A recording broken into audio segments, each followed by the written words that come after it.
Hello everyone, you're all very welcome to yet another seminar here at the Grad Island Graduate Careers Fair. I'm sure those of you who have been attending kind of this stage here today are as sick of the sound of my voice as I am, so I'm not going to take up too much time.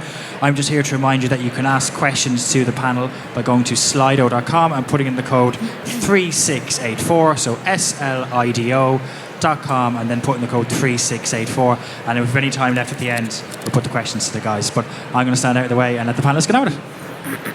Thank you very much. Thanks very much, Piers. I found it hard to hear myself there for a second. My name is Dawn O'Connor from IADT, and I have on our panel today, I have Daniel Staines from Algorithm, I have Lynn Guthrie from Brown Bag Films, and I have Milena Gerber from Black Shamrock Games, and Paul O'Flanagan from Boulder Media. And we're going to discuss what it is, how do you make your mark as a creative? And that's what we're going to really look at today. So I suppose my first question for you guys is, describe what it is to work in the creative industry. What is that? Okay. Can everybody hear me, Perez? Can everybody hear? Paul? I'm trying now, maybe. There. Yeah? Okay. To work in the creative industry is great. It's kind of like you feel lucky. You feel like my father was a bank manager before he retired, so he nearly forced me into animation. Do what you love. So it's great to be doing what you love all day and get to enjoy it, because we're only on the planet for a limited time. Yeah. I love that philosophy. So in terms of kind of the day-to-day then, and doing what it is that you love, like what is it that you're doing? What is it that you love? And that's to anybody. Yeah, I think for in Algorithm, the main kind of focus of the work we're doing, every project is quite different for us, so it's a lot of problem solving. And I think that's what kind of our team really love, is like we have a kind of brief. We don't exactly know how we're going to execute on it, but we would problem solve and ideate together to try to find out how to do it. And you never know where those ideas are going to come from. It could be from an intern, or it could be from somebody who's been in the company for 10 years. You never know. So I think that open forum and creative problem solving collaboration, that's really what it's all about. Okay, so it's a piece of the creativity is something that everybody is involved in, no matter what level they're at the organisation. That the idea can come from anywhere, which is like a really nice thing for anybody to hear about, right? You don't have to be doing it for 10 years to come up with the ideas. Actually, you could be in for 2 days and you have the idea, which is great. Thanks for that, Daniel. Okay, so what should we're looking out here. Our audience are kind of maybe third years or final years. What should they be doing at the moment to start to to make inroads? What should they be doing right now? I would say that making connections in industry is really beneficial. So there's so many events across the country, and now COVID is over. You can actually go attend them as well. So you've got Dingle Animation Festival, for example, for animation. You've got Dublin Festival. You've got Cartoon, the Kilkenny Animation Festival, I think it's this weekend as well. It's going there and making a presence and meeting people and asking questions from studios that you want to work for is super important. Following studios on social media is also great, because you can keep up to date with the jobs they may be offering quite often, and you can start maybe catering towards those as well, and the shows that they work for too. So I would say those two things are very important to kind of get yourself out there if you can. I would definitely agree on the importance of networking. So networking, not only attending the events like these, but also networking on online events and LinkedIn, utilizing LinkedIn and utilizing different sources of knowledge, like ArtStation for artists, for example. And a lot of YouTube is a great place to find, get new knowledge, but also reaching out to people. For example, on LinkedIn, as a recruiter, I use it daily to not only connect, but ask for valuable advice from someone who's been in the industry for a few years, has more experience, and then it would open up. You might think about different ways and different things that you didn't think necessarily beforehand. So just a different perspective on things, for sure. Okay, and in this industry, right, networking is kind of really important. So is there something that you've kind of how would you start that process? You talked about maybe talking to people who have been in the industry for a few years. How do you start that conversation? I would just reach out. Hi, my name is, tell your name obviously. You can reach out to recruiters explaining that you're a fresh graduate or you have started in the industry that is not really of interest to you anymore. You really want to get into creative in games, for example. Would you like to share some insights and advice? Literally just like that. Being open, being frank and honest goes a long way, and just knocking on different doors until one door opens. Don't get discouraged, because most of these people are busy as it is, as if they're recruiters, if they work in any industry. But just don't be discouraged if you don't get the reply immediately. Just keep going. And remember as well that we want to speak to you. So, like, I was out there. I'm quite shy. And I was out there and I could see people kind of shuffling around, and I was too shy to ask, do you want to speak to me? But like, we do want to speak to you, so there's no need to be timid or anything. Go right up, say, hi, I see, like in our case, you do animation. I love your animation. I'm an animator. I want to get in. What do I do? Come straight up, come straight out with it. Yeah. Yeah, it's that simple sometimes, isn't it? And I think sometimes what we forget is that first connection can give you your next two connections, right? So it's like, once you start to talk to someone, your final question is always, is there anybody else I could talk to? And by the way, any chance you could throw them a line to ask them, could they talk to me? Or can I use your name to say, this person said that I could, it would be a good idea to contact you. It's a great way to start. And if you put a mission in place where you have two people from each time you talk to someone, exponentially that network just grows really, really quickly, doesn't it? Are there any really creative things that you've seen? Are there any people that you've kind of said, oh yeah, this was really good, they got me thinking, and I'll respond to them. Has anything like that happened? I could speak to this one, that I was at a graduate showcase for BCFE, and they do a games course there as well. And one of the graduates had his game on a USB stick and literally gave it to the people he was talking with as a potential employer. And that was really memorable, because you've got the business card, you've got his name, and you've also got the actual game that he made. So that was super creative, I thought. And actually, I think my friends in Larian kind of picked him up after that, so yeah. Okay, so actually kind of putting a bit of thought into that can be something that really kind of makes you stand out. Yeah. Okay. Yeah. I think the work that you're doing currently, like being able to showcase that is like really important as well. We had one of the team that joined a few years ago. They kind of came in with their final project from a computer science course, but it was like an extremely interesting approach and everything like that. So we basically offered them jobs immediately off the back of the work they'd done. So I think that as well, like really be proud of your work and showcase that as much as possible, because it kind of uniquely shows your interests, and that's what I think people who are recruiting want to see. Okay, and so, is that something that to have with you, something that, that you can give us a link pretty much straight away, that you can kind of look at with somebody? Is that what you mean? Yeah, I think the presentation of the work as well, whether it's in a web format or a video format like USB stick, like you say, a little bit of thought into the presentation side, it can go a long way. And I think for when you have the opportunity to interview, like a longer interview, having a bit of a presentation, discussing your interests, those kind of things, and what you're interested in creatively is really important. Okay. I think as well, like, I just came off reviewing literally hundreds of applications over the last week. So even something doesn't need to be explicitly avant-garde to be effective and, for us to take notice. Clarity is what really impresses as well. You can see some people that you need to dig for their stuff, a link to their reel, you need to dig, or to their website and dig. And when you, when I'm looking through literally hundreds of applications, the clock is ticking. If I click on a link and I have to click somewhere else, I'm going to get fed up pretty quickly. So you need to make sure that your stuff is bang right there straight away. Like Lynn was saying, into somebody's hand, they can watch it straight away, nice and clear, and minimal fuss.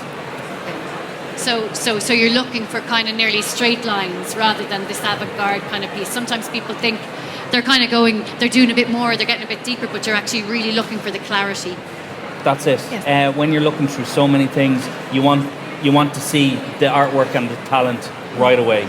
I could add to that as well, that for your work to be studio specific.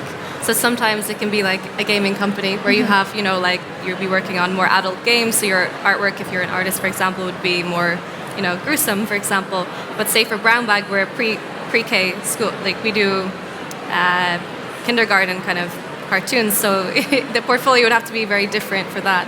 And we see a lot of applicants come in for like internships we did last year that would be very good artists, but I'd love to see a pre-K pass on their work, to see if they could fit into the style of the studio. So I think that's something that's also quite important for Brown Bag anyway. Okay, and people possibly underestimate that because they think that you're building the bridge maybe all the time, and actually what you're looking for then is a certain style as well. So doing some research on the studio is really important. Absolutely, I can add to that. So obviously, when it's said that you should tailor your resume based on the job description of the job that you want to go for, that is true. So looking at keywords, researching the studio, what they're all about, what they do, what kind of style or artistic approach they have, and if that aligns with what you want to achieve, absolutely go for it. But use, if you're after reading a job description, you see a specific software, specific engine that you have knowledge of, and it is mentioned in the job description, brag about it, use it. And those are the keywords are those that stand out alongside a good portfolio and straight, I'd say, forward written CV as well. Okay, so it's not just the style then, it's also, what are they using? Like what do I need to know here in terms of what this company are using so that I can actually sell myself in the best way possible? And maybe sometimes go and have a look at, if I don't know that particular software, go and have a look at how easy it is to, in all my myriad of different ways, whether that's YouTube or Udemy, or just go and have a look and see what it is that I need to learn. Yeah, I'd back that up as well, big time. I think as well, with some of our installations, we've had applicants who would understand sort of how we've done it and be able to explain that kind of back to us, and immediately people who do that stand out. Okay. So ask them about installations that they've done or that you've done. That we've done, but they'd be able to kind of break down the different technical approaches that we'd used. Yeah. So that really does make an applicant stand out. Okay, great. Okay, so from your perspective then, what are the key opportunities that are there for the taking starting out? So you're at the very start of your career, you're looking for your kind of, what are the key opportunities that are there? I'm also talking about, not only final year, but pre-final year as well. Maybe there are some pieces of opportunities that are there. The opportunities they're all there. Like, what we actually don't in Boulder, we don't tend to concentrate on and say it's similar in Brown Bag. We're not too concerned about your CV or what you got in your leaving cert or any of that kind of stuff. Can you draw? Can you animate? Someone could come into us that say, like, I studied for 4 years in Cal Arts. I went to Canada and I studied there. It's like, yeah. But if your stuff isn't great, that's a shame. Or someone could be self-taught. They could come straight from school and be brilliant. Like we've said it to people as well. Like they might not feel ready, or mightn't be, want to do an internship or something for a few months in between years of college, and they mightn't feel that they're ready. And they're like, no, come in. We'll give you a few scenes. You're good enough that you can work on the show and get a credit, all that kind of stuff. So the opportunities are there if you are good and if you work hard and put your mind into your work. Yeah. I think as well that like where we are now, kind of from a technological perspective, there's so much opportunity to kind of develop at home and hone those skills. When I started out, there wasn't kind of the access to the game engine software, and the usability of that software is much more complicated. And I think even the virtual reality headsets and stuff that are available now, like, they're quite affordable. So like people can be experimenting, building their own worlds, creating their own work in that way. And I think that's an opportunity. Certainly, if I was back at that stage now, that I'd be grabbing with two hands. Because the more experimentation that you do with this type of stuff, the better you're going to get, and the more interesting your work's going to become. And so, Daniel, are you talking about kind of people, yes, they've got their college work and they're doing that, but they might have personal projects on the side that they're working on just out of pure interest? Yeah, I think so. I think like combining different softwares together to create your own pipelines, there's interesting ways of doing everything, different approaches.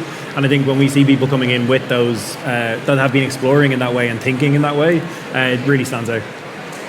Yeah, these kinds of things are the things that really differentiate you, right? Yeah. Because, you know, there are so many people that have also done your course. And now how is it that you're going to differentiate yourself? Yeah. Okay, so then from your perspective then, and this for anybody who wants to take this up, you know, what are the key skills needed? The ability to take criticism on your work, I think, is a really, really big one that we see a lot of first-time employees struggle with, because, you know, as a creative, your creative ideas that you say, it's personal to you and it means a lot, but after a while you realize that actually it's the product that they're criticizing and it's not you. And the ability to be able to take the creative criticism as soon as possible, or as not as deep as possible, it's really helpful. I'd say that's a really big one that we find. I'd say persistence as well. Persistence to, you know, keep going, keep learning. There's no such thing as sufficient knowledge, no matter how many years in the industry you have. And what she said, you know, being able to take the negative feedback, being persistent to just, okay, this is the feedback, definitely positive for me because I can learn from something from it and just keep going. So I'd say persistence is one of the key things that anyone needs at any given point, especially starting fresh. So I guess, you know, what always strikes me is that, you know, people are, so persistence is really important. And I think that's, you know, within the workplace, that's something that comes through, but also as you're trying to network, you know, persisting until you get to talk to the people you talk to, till you get the knowledge that it is that you need to get in terms of working in these different industries. But always, you know, I suppose occurs to me is that you have people sitting here, they're in their final year, they're in their third year in the creative subjects that, you know, whether it's animation or whether it's model making or whether it's design, and they think that this route is kind of, you know, a straight route, you know, that you walk in, you come out of animation and you walk in and you go straight into, you know, to what it is that you want. And I just like to kind of you to kind of give us kind of an idea of maybe what were yours, I suppose, most helpful or most informative mistakes? Like, what was your journey like? God, every mistake, embrace every mistake, because we're starting a new show. We're literally, this is our first week back in the studio, back with a new show, and there's loads of mistakes being made, and I'm like, this is great, because we're getting them out of the way, and, you know, but I think for me, the biggest mistake, huge learning curve, was that Richard Williams, the animation director of Who Framed Roger Rabbit, had a phrase, you don't know what you don't know. So that goes to what the guys are saying, you're never finished learning. But I made a short film there just recently, came out last year, and as of now, it's been to like 60 festivals, plenty of awards, blah, blah, blah. It's done very well. Can you name the film, please? Oh, sure. It's a short film called Memento Mori. So that's great. Mark Gatiss did the voice. Big fan. Great. I made another one 16 or 17 years ago. And I was like, I know everything. I know storyboarding. I know storytelling, animation. I don't need to read anything. I don't need to take anybody's advice. And the film sucked. So this time around, I realized, 16 years older, I don't know everything. So I studied up on story, on design, everything, and it's a better film for it. So make mistakes, make them early, but make huge ones, you learn. Yeah. And does anybody else want to come in on that in terms of, like, from your journey, what was the mistake that kind of maybe got you to pivot or got you to think about things differently? I think my my background, I came out of college and basically set up the company with some friends like that. We were basically just collaborating on stuff for music events and festivals and stuff like that. So we made hundreds of mistakes along the way. Things just not working out potentially, just awful mistakes the whole way along the way. But like as the guys are saying, that's how you learn and grow. But like I think it is really important to maybe look around at the people who are around you and people that you can collaborate with and kind of learn from. Like that's so important. And getting out there and just expressing yourselves in all different formats and taking advantage of the opportunities that are there. What do you know now now at this juncture in terms of where you are in your companies in Boulder, in Brown Bag, in Black Shamrock, and in Algorithm? What do you know now that you would tell your younger self? That you don't have to be a software developer to work in the industry. I started playing game when I was very, very little as a child, maybe 5, 6 years old. And the first game, PC game that I played, if someone can remember, is Return to Castle Wolfenstein. That was released back in 2001. And I thought it was absolute magic. You know, who created this? Why am I feeling this way? The music was amazing, environment, everything. And by doing a bit of research, I fell victim to this misconception that you have to go into development to create games. I found out 20 odd years down the line that that's not the case. That you can work in a general administration role, you can be work in finance, marketing, any other. It doesn't have to be software development. So that's something that maybe most can't relate, but that's something that I will always remember. And I'm happy that I found out that I was wrong 20 odd years. For 20 odd years. That's, yeah. Me. Okay, does anybody else want to jump in on that? What do you know now that you'd tell your younger self starting with? Yeah. I think it was probably when we set up the company initially, it was just being so worried basically about the next job coming down the line. And I think what I'd say is just like, if you work hard and you keep at it, like the opportunities will come, the doors will open. And people out there are interested in this type of work and they want you to succeed. So I think if you just keep pushing, eventually you're going to get there. Anybody else, or will I move to, I suppose always for me it comes down to kind of, particularly in this industry, reaching out and kind of networking. So, I just want to kind of circle back to that again. How do you make that first contact? Is that by email? Do you need to, how do you make that first contact have impact so that it doesn't just go down to the end of somebody's inbox? Like we did a big drive recently. Link on the website. People applied to our careers portal. People can be very impactful without even meeting someone. It's all in the work. But people can just walk up and introduce themselves, and that can be it as well. But that is no less or more effective than an online thing as well. But it'll really wake up someone who's looking at the stuff when your work is good. Yeah. Okay. So what keeps you going? What inspires you? What gets you in there every day, still loving it all? 16 years later, dud film in the background, brilliant film now created, awards everywhere. What inspires you? What keeps you going? And that's for everybody. For me, being part of the magic of the games being created, I am not a developer or artist, QA, but I do believe as a recruiter that I do contribute tiniest bit to the end result. The end result that will later make so many million people cry, laugh, have an impact on them. And I see games as just pure magic. That's what keeps me going. Yeah, absolutely. I would say all the cool toys you can buy that you designed. It's deadly. Like if you've merch, or if you're working in games, like cosplayers that design things that you've designed, like that's really cool. Like at the end of the day, like your audience is the people it's for. It's like for me and with children's animation, I got this message on LinkedIn from a mother whose daughter was, I think she was 6 years old, and she was an audio record of what she thought of Ridley Jones, and it was just the sweetest thing. And so yeah, there's like a lot of perks in the jobs, but when you get feedback like that and can buy cool toys, that's kind of what keeps me going. Okay, so just before we get to questions from you guys, the final thing that I want to ask you is, let me just get it out here, my eyesight is shocking.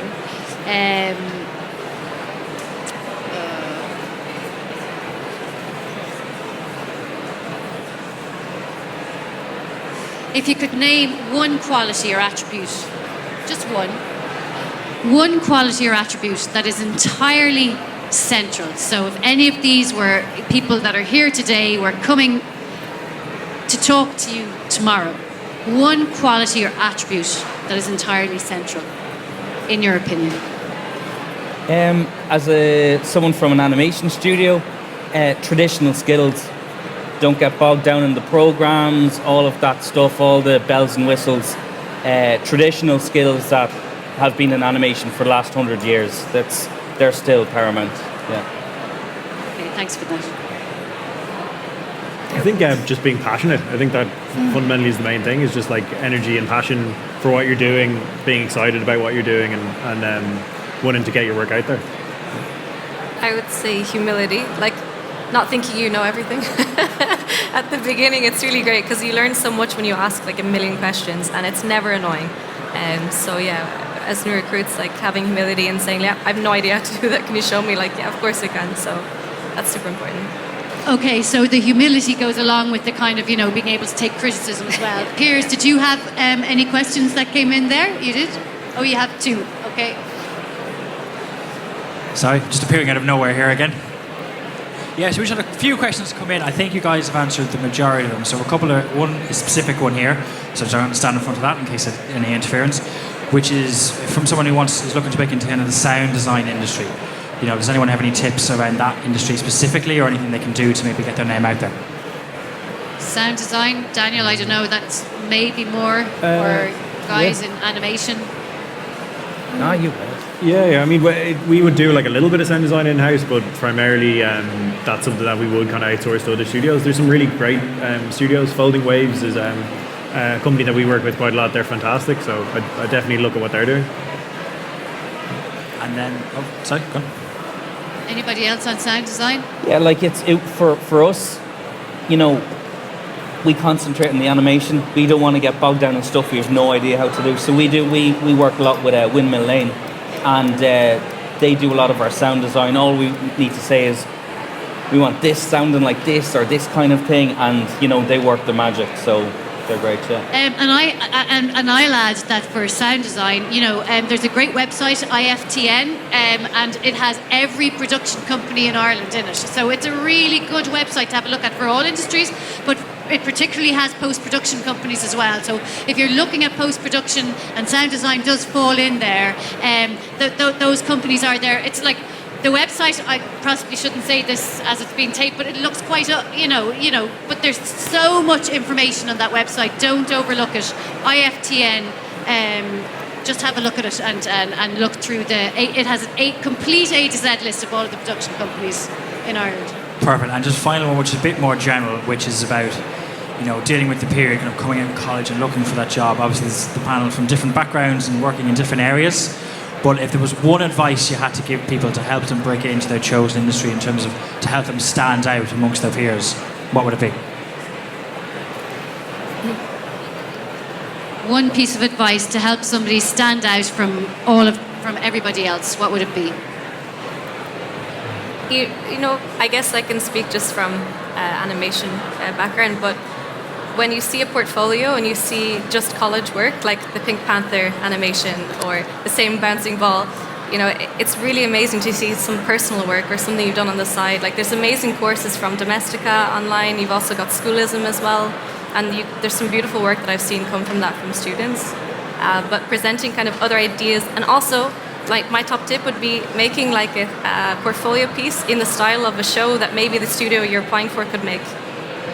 So like making up your own show idea and designing custom characters or sets, for example, in that show, and then they're like, wow, that's amazing, So that's what I would say for very specifically animation art, but yeah, if that's helpful. What I'd say would relate to how you can make your CV or maybe your cover letter stand out. Just be honest and frank. So if you're passionate about the job that you're applying for, you really want to join the Dutch studio, just explain why. Tell the reader why you chose that particular studio, what you admire and why you want to be part of the team. And I think that would come relatively easy if you have that passion that we've been speaking about for so long. So that is something that I would either, put in the summary at the very beginning of the resume or even in the cover letter. And I believe it does stand out when I read it as a recruiter. Yeah. I think the cover letter, that's a great shout though, is that with a lot of the CVs we receive wouldn't even have a cover letter, so I think even taking that step is a great, just to talk a little bit about what you're interested in and why you're interested in the company. I think. Okay, sorry, one more question. Just 1 second now, here comes the mic. Hello. Hi. Is it a bad idea to work for free when you're starting out? Sorry, what Good was question. Is it a bad idea to work for free when you're starting out? it? It's a bad idea to work for free. Full stop. Yes. Like, you're going to come out of college very talented. You have a value. It's internships are great. You could learn something from a studio, and it could be a very limited time. But be very wary of when people are saying, "Oh, work for free, get your foot in the door. This look great on your portfolio or your CV." No, don't listen to those guys. That's my opinion. I'm sorry. I agree I 100%. totally agree, yeah. Yeah. 100%. A lot of internships are paid these days, and paid quite well actually, and they're quite long, like quite a few substantial months as well. And they're great ways to get in. You do have to go through an interview process and all the rest, but if your application is strong, then it's a great way to get in the door as well. Yeah.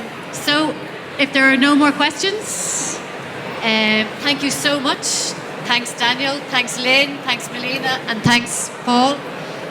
Really thrilled that you could be here, and thanks for all of that knowledge that you've just passed on. Thank you. Thank you.